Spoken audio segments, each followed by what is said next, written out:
है। बट हाँ, मैं तो बिल्कुल चाहूँगी कि बिहार में भी फिल्म सिटी आए और बिहार में भी एक बिज़नेस स्टार्ट हो जाए, भाई पैसा वैसा आए बिहार में और भी तरक्की हो, ये तो बहुत ज़रूरी है। इट्स वेरी ऑडियंस है ना, ये जब तक नहीं छोड़ेंगे देखना तब तक चीज़ें बंद नहीं होंगी। बस इतना ही कहूँगी मैं। भोजपुरी गंदे गंदे गाने जो आते हैं, मैं कहूँगी आपको ये गाना मत देखना, लेकिन वही गाना मेरे मोबाइल में डाउनलोडेड होगा। सो ये जब तक चीज़ें नहीं जाएंगी, कहने वाला ही वो उसे देखता है। तो ये सारी चीज़ों पे काम। मुंबई जैसा सेफ़ जगह मुझे अभी तक इंडिया में कहीं नहीं दिखा है। मैं रात को 2, 3, 4 बजे भी ट्रैवल करती हूँ, शूट से आती हूँ, मुझे कभी कोई प्रॉब्लम नहीं हुई। सो मैं ये नहीं कह सकती कि वो सेफ़ जगह नहीं है। बहुत क्या कीजिए कि ऋषिका आप भी अच्छा कर रही हैं, बहुत अच्छे से मेहनत कर रही हैं। तीसरा नाम कोई नहीं है, मिलेगा जब शादी करूँगी तब। या फिर से अभी लवपंती की है मैंने, जिसमें मुझे लोगों ने बहुत पसंद किया। मेरा नेगेटिव किरदार था एमएक्स प्लेयर के लिए लवपंती। सो ये कुछ चुनिंदा शोज़ हैं और भी हैं, जय भारती है, नई सोच है, ऐसे मैंने बहुत सारे शोज़ किए। कुंडली भाग्य किया मैं आपको मोस्ट प्रॉब्ली ऐसा है। सो एक फ़िल्म कर रही हूँ मैं, उसके बारे में बहुत ज़्यादा नहीं कह सकती मैं, क्योंकि अग्रीमेंट के तहत मुझे बांधा गया है। सो मैं कुछ नहीं कह सकती। बट हाँ, उम्मीद है कि इस साल वो फिल्म रिलीज़ हो। बात खुल के बताइए, पापा पढ़ने वढ़ने में इंटरेस्ट नहीं है बहुत ज़्यादा, ठीक है, पैसा वेस्ट होगा। फिर भी उन्होंने मुझे बीएड करवाया, ठीक है, बीएड करवाई कि बेटा कर लो। अब पेरेंट्स का क्या होता है कि भाई एक जगह नाव डूबी तो दूसरी जगह तो सहारा मिल जाएगा, तो उन्होंने बीएड भी करवाया कि भाई बीएड कर लो। लेकिन कभी ऐसा फोर्सफुली नहीं हुआ कि आपको ये काम नहीं करना है। मैंने कहा मुझे जाना है, मुझे करना है। फुल ऑन सपोर्ट था और उन्हीं के सपोर्ट के कारण मैं आज आपके साथ यहाँ खड़ी हूँ, ठीक है। लेकिन जो अश्लीलता फैल रही है, मैं आपको बस इतना कह रही हूँ, आप अपने पेरेंट्स के साथ बैठ के एक भोजपुरी फिल्म देख सकते हैं। सभी फिल्मों को नहीं कहा जा सकता है। हाँ। कुछ फिल्में ऐसी हैं जिसको देखा कुछ जा सकता होती हैं ना। हाँ। कुछ होती हैं, सारी फिल्में तो नहीं है। सो मैं यही कह रही हूँ, मैं ऐसी फिल्में करना चाहती हूँ कि जिसमें मेरे मम्मी पापा, मेरे पेरेंट्स बैठे हो साथ में और कहें कि बेटा बड़ा अच्छा काम किया है तुमने। सो कुछ ऐसी मतलब अश्लीलता ऐसी फैली हुई है अभी भोजपुरी फिल्मों में, जो कि सिर्फ एक के पहल करने सो कॉल्ड कोई गॉडफादर नहीं था मेरा, और मैंने बहुत स्ट्रगल किए हैं। बट उस स्ट्रगल के टाइम पे ये जो फ़ोन है इसने बहुत साथ दिया मेरा। जो गूगल बाबा हैं जिनको हम कहते हैं, गूगल पे सर्च करो, गूगल पे मैंने प्रोडक्शन हाउस सर्च किए, ऑडिशंस देने जाती थी मैं, डोर टू डोर जाती थी, लेकिन बहुत कड़ी मेहनत की है मैंने। नमस्कार, स्वागत है आपका संजीवनी समाचार.com में। मैं गणपत आर्यन। आज आपको एक ऐसी शख्सियत से आपको मिला रहे हैं जिन्होंने छपरा जैसे छोटे शहर से निकलकर बड़े शहर मुंबई में अपने आप को एक एक्ट्रेस के रूप में स्थापित कर चुकी हैं। हमारे साथ बातचीत करने के लिए ऋषिका सिंह चंदेल हैं। सबसे पहले स्वागत है मैम संजीवनी समाचार। Thank you so much, thank you. Chhapra जैसे छोटे शहर से निकलकर मुंबई तक पहुंचने का जो संघर्ष रहा और किन किन चुनौतियों का सामना करना पड़ा, सबसे पहले उसके बारे में बता दीजिए। जी, छपरा से मैं 4 साल पहले, तकरीबन हाँ 4 साल पहले निकली थी, मुंबई गई थी मैं। लेकिन वहाँ जाने के बाद जैसे सबके कोई गॉडफादर होते हैं जो हेल्प करते हैं, सो कॉल्ड कोई गॉडफादर नहीं था मेरा, और मैंने बहुत स्ट्रगल किए हैं। बट उस स्ट्रगल के टाइम पे ये जो फ़ोन है इसने बहुत साथ दिया मेरा। जो गूगल बाबा हैं जिनको हम कहते हैं, गूगल पे सर्च करो, गूगल पे मैंने प्रोडक्शन हाउस सर्च किए, ऑडिशंस देने जाती थी मैं, डोर टू डोर जाती थी, लेकिन बहुत कड़ी मेहनत की है मैंने। वैसे सब यही कहते हैं कि मैंने बहुत मेहनत की और मैं इस मुकाम पे हूँ। सो लिटरली मैं बता रही हूँ कि छपरा से निकलकर मुंबई जाना बहुत छोटी सी बात नहीं है, आसान बात नहीं है। सो वहाँ जाने के बाद बहुत ऑडिशंस दिए हैं, सारे प्रोडक्शन हाउस में गई मैं, सबसे मिली मैं, एंड ऑडिशन के थ्रू ही मुझे धीरे धीरे काम मिलने लग गया। एंड देन फाइनली मुझे धीरे धीरे अच्छे ब्रेक्स मिल गए। अब ऐसा समय है कि मुझे ऑडिशन के लिए नहीं जाना पड़ता है, मुझे सामने प्रोडक्शन हाउस से कॉल आता है कि ऋषिका हमने आपको ही सेलेक्ट किया इस वाले शो में, सो आपको करना है। सो या कोई ऐसा वाक़या हुआ हो जब आपको लगा हो कि हम जो है आगे इसमें नहीं कर पाएंगे, मतलब आपको जहाँ से निराशा मिली हो? देखिए, अभी तक ऐसा कोई शो नहीं मिला। हाँ, जब मैं जय संतोषी माँ कर रही थी एन टीवी के लिए, उसमें मैं सीता का किरदार निभा रही थी, और दैट टाइम वो कॉस्ट्यूम, ज्वेलरीज, मेकअप इतने हैवी होते थे ना, और हमारा 12 घंटे का शिफ्ट होता है, जैसे नॉर्मल शिफ्ट नहीं है, और 12 घंटे वो कभी कभी ना हेडेक हो जाता था। तो एक टाइम आया था जब मैंने सोचा था कि नहीं, शायद मैंने ये वाला शो लेके गलत किया, मुझे स्विच कर देना चाहिए। बट उससे मुझे बहुत ज़्यादा लोकप्रियता मिली, लोगों ने बहुत पसंद किया सीता के किरदार में। सो एक वो टाइम था, बट मैंने स्विच नहीं किया। और पहला कौन सा आपका शो था जिससे आपको पहचान मिली मुंबई में? मैं स्टार्ट जब आप जाते कुछ भी स्टार्ट करना होता है तो धीरे धीरे आप स्टेप वाइज जाते हैं। तो मैंने सावधान इंडिया किया, सीआईडी किया, क्राइम पेट्रोल किए, तो धीरे धीरे ये स्टेप था। और उस टाइम वही मेरे लिए बहुत बड़ा शो होता था कि भाई मैंने ये तो सीआईडी कर लिया, ये तो मुझे मिल गया है, अब तो सब कुछ होगा। बट वहाँ से चीज़ें शुरू नहीं होती हैं। मुझे करना था सीरियल, जिसके लिए मैं गई थी। उसके बाद अगेन बहुत स्ट्रगल, और फिर मुझे पहला ब्रेक मिला विद्या कलर्स टीवी के लिए। सो वहाँ से मुझे बहुत पहचान बहुत मिली मुझे। आपको कब ये प्रेरणा मिली कि हमको जो है हीरोइन बनना है? देखिए, ये प्रेरणा देने वाला कोई नहीं है, मैं खुद ही हूँ, ठीक है। क्योंकि अभी से कुछ साल पहले, 4 साल के भी पहले, मैं ऐसे ही कभी कभी स्कूल कंपटीशन, कॉलेज कंपटीशन, तो सबने कहा कि ऋषिका यहाँ पे मिस बिहार होता है, आपको पार्ट करना चाहिए। सो मैंने कहा चलो ठीक है। तो मैंने ऐसे ही नॉर्मली फॉर्म फिल कर दिया, एंड देन वहाँ पे मैं विनर हो गई। फॉर्चुनेटली कहिए या अनफॉर्चुनेटली कहिए, मैं विनर हो गई। एंड देन वहाँ से मुझे प्रोजेक्ट्स मिलने लग गए, कभी एड्स के लिए। भोजपुरी मूवी से बहुत ऑफ़र आए, बट मुझे करना नहीं था, इसलिए मैं गई नहीं। फिर उसी टाइम मैंने मन बनाया कि नहीं, अब मुझे करना है, क्योंकि लोग भी चाहते हैं कि मैं कुछ अच्छा करूँ। अब तक किन किन शो में आप काम कर चुकी हैं?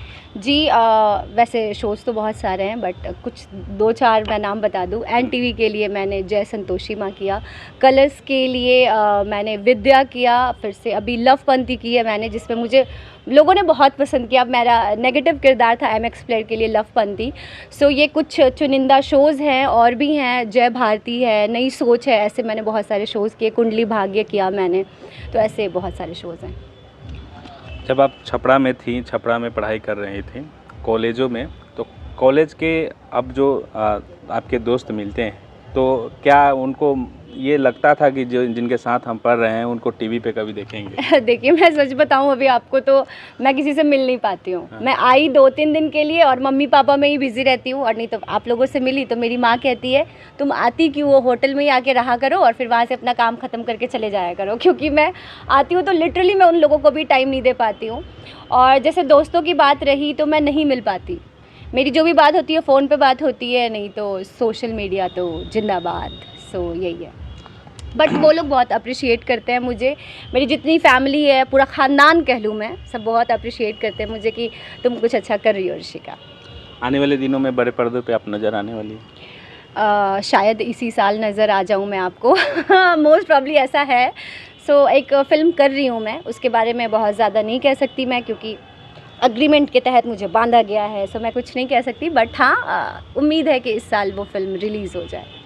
अच्छा, बिहार से आप बिलोंग करती हैं, छपरा से, और ये छपरा जो है भोजपुरी भाषी क्षेत्र है, तो लोग जो है आपको चाहते हैं कि भोजपुरी में आप नज़र आएँ, तो क्या आप भोजपुरी में भी काम करना चाहेंगी? मैं बिल्कुल चाहती हूँ भोजपुरी में काम करना, लेकिन वो जो फ़िल्में हैं वो नदिया के पार जैसी फ़िल्में होनी चाहिए, और गंगा जैसी फ़िल्में होनी चाहिए जिसमें अमिताभ जी ने, हेमा जी ने काम किया था। सो अगर वैसी फ़िल्में होंगी तो मैं ज़रूर करूँगी। तो आप जैसे लोग आएंगे तभी तो वो ऐसी फिल्में आएंगी ना? वैसी फ़िल्में भी तो हमारे तक आनी चाहिए ना। हाँ। वैसी फ़िल्में नहीं आती हैं तो मुझे ऐसा लगता है मैं उनके लायक नहीं हूँ भैया, ठीक है। तो वैसी फ़िल्में नहीं बन रही हैं जिसमें मैं काम कर पाऊँ। तो मतलब भोजपुरी में अभी जिस तरह से अश्लीलता है, उसको मतलब ख़त्म करने के लिए कैसे, क्या आपके द्वारा प्रयास किया जाएगा? देखिए, सिर्फ मेरे प्रयास से कुछ नहीं होने वाला है, हम सबके प्रयास से होगा। ये जो अब मैं सच बोलूँ आपको तो मुझे इन सब चीज़ों पे कमेंट देना अच्छा नहीं लगता है, क्या ही बोलूँ मैं, क्योंकि मुझे इन चीज़ों में कूदना ही नहीं है, ठीक है। लेकिन जो अश्लीलता फैल रही है, मैं आपको बस इतना कह रही हूँ, आप अपने पेरेंट्स के साथ बैठ के एक भोजपुरी फ़िल्म देख सकते हैं। नहीं, सभी फिल्मों को नहीं कहा जा सकता है। हाँ। कुछ फिल्में ऐसी हैं जिसको देखा जा कुछ सकता होती है हैं ना। हाँ। कुछ होती हैं, सारी फिल्में तो नहीं है। सो मैं यही कह रही हूँ, मैं ऐसी फिल्में करना चाहती हूँ कि जिसमें मेरे मम्मी पापा, मेरे पेरेंट्स बैठे हो साथ में और कहें कि बेटा बड़ा अच्छा काम किया है तुमने। सो कुछ ऐसी अश्लीलता ऐसी फैली हुई है अभी भोजपुरी फिल्मों में, जो कि सिर्फ एक के पहल करने से नहीं होगा। हम जो ऑडियंस है ना, ये जब तक नहीं छोड़ेंगे देखना, तब तक चीज़ें बंद नहीं होंगी। बस इतना ही कहूँगी मैं। भोजपुरी गंदे गंदे गाने जो आते हैं, मैं कहूँगी आपको ये गाना मत देखना, लेकिन वही गाना मेरे मोबाइल में डाउनलोडेड होगा। सो ये जब तक चीज़ें नहीं जाएंगी, कहने वाला ही वो उसे देखता है। तो ये सारी चीज़ों पे काम करना बहुत ज़रूरी है, तभी हमारा भोजपुरी इंडस्ट्री बहुत ऊपर जा पाएगा। अच्छा, आप जब अपना करियर बनाने के लिए यहाँ से मुंबई गई, तो कई बार ऐसा होता है, जैसे ये छोटा शहर है छपरा शहर, और ख़ासकर बिहार में महिलाओं को जो है घर से बाहर नहीं जाने दिया जाता है, तो आपके फैमिली का जो है ये कैसा सपोर्ट रहा? मैं अपने पेरेंट्स के बारे में आपको बताऊं, कभी ऐसा नहीं हुआ कि हाँ, मेरे पापा चाहते थे कि मैं डॉक्टर बनूं उनको बड़ा शौक था कि डॉक्टर बनूं, लेकिन मैंने पापा को ये बात खुल के बताई कि पापा आप पढ़ने वढ़ने में इंटरेस्ट नहीं है बहुत ज़्यादा, ठीक है, पैसा वेस्ट होगा। फिर भी उन्होंने मुझे बीएड करवाया, ठीक है, बीएड करवाई कि बेटा कर लो। अब पेरेंट्स का क्या होता है कि भाई एक जगह नाव डूबी तो दूसरी जगह तो सहारा मिल जाएगा, तो उन्होंने बीएड भी करवाया कि भाई बीएड कर लो। लेकिन कभी ऐसा फोर्सफुली नहीं हुआ कि आपको ये काम नहीं करना है। मैंने कहा मुझे जाना है, मुझे करना है, फुल ऑन सपोर्ट था, और उन्हीं के सपोर्ट के कारण मैं आज आपके साथ यहाँ खड़ी हूँ। एक अंतिम सवाल, शादी कब करने वाली हैं? बाप, लड़का खोजिए ना आप लोग, लड़का ही तो नहीं मिल रहा है मुझे लड़का खोजिए, मैं शादी करूँगी कैसा लड़का? देखिए ऐसा लड़का सुशील, सुंदर, टिकाऊ और भरोसेमंद ऐसा लड़का चाहिए मुझे। अब बोलिए मार्केट में वैसा नहीं है तो बिहार में वैसा लड़का ही नहीं है क्या? नहीं तो खोजिए, बताइए भाई, बताइए, मुझे मिलूँ मैं, शादी वादी फिक्स करूँ, फिर आपको पार्टी के लिए बुलाऊँ मैं। अच्छा, अंत में जो छपरा के लोग हैं, छपरा के जो युवतियाँ हैं, युवक हैं जो फिल्म में अपना करियर बनाना चाहते हैं, उनके लिए आपका क्या संदेश होगा?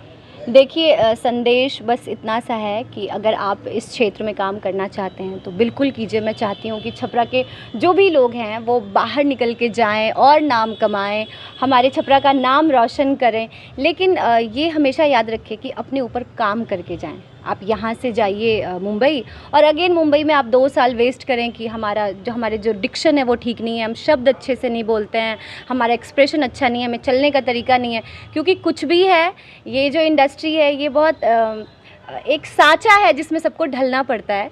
सो अपने आप को उस तरीके से तैयार करके जाइए कि जब आप वहाँ जाएँ तो आपको यूँ काम मिले। अनकम्फर्टेबल फील होता है, परेशानियाँ आती हैं, तो क्या आप बिहार में चाहती हैं कि फिल्म सिटी भी खुले? जी मैं बिल्कुल चाहती हूँ। एक तो मैं आपको बात बताऊँ कि मुझे कभी अनकम्फर्टेबल जैसा फ़ील नहीं हुआ मुंबई में। मैं बहुत सारे शहरों में रह चुकी हूँ, दिल्ली में भी मैंने बहुत टाइम स्पेंड किया है, बट मुंबई जैसा सेफ़ जगह मुझे अभी तक इंडिया में कहीं नहीं दिखा है। मैं रात को 2, 3, 4 बजे भी ट्रैवल करती हूँ, शूट से आती हूँ, मुझे कभी कोई प्रॉब्लम नहीं हुई। सो मैं ये नहीं कह सकती कि वो सेफ़ जगह नहीं है, बहुत सेफ़ जगह है। बट हाँ, मैं तो बिल्कुल चाहूँगी कि बिहार में भी फिल्म सिटी आए, और बिहार में भी एक बिज़नेस स्टार्ट हो जाए, भाई पैसा वैसा आए बिहार में, और भी तरक्की हो, ये तो बहुत ज़रूरी है। It's very important. अच्छा, आपको यहाँ तक किसका नाम जानना चाहते हैं मुझे बताइए ना मुझे लग रहा है कि आप किसी का नाम उगलवाना चाहते हैं। देखिए नाम उगलवाना नहीं चाहते। अच्छा ठीक है, सो जरूर किसी ना किसी का सहयोग रहता है। जी बिल्कुल, मैं आपको बता रही हूँ, सहयोग में बहुत सारे लोग हैं, और एक एक करके मैं नाम नहीं ले सकती, बट सबसे पहला जो सहयोग है वो मेरे मम्मी पापा का है। आप मीडिया जो है, आप लोगों ने भी बहुत मुझे सपोर्ट किया, हमेशा छापना, ऋषिका सिंह चंदेल ये कर रही हूँ, so really thank you. And मैंने बहुत मेहनत की है, तो कभी कभी मुझे भी अप्रिशिएट किया कीजिए कि ऋषिका आप भी अच्छा कर रही हैं, बहुत अच्छे से मेहनत कर रही हैं। तीसरा नाम कोई नहीं है, मिलेगा जब शादी करूँगी तब यही है।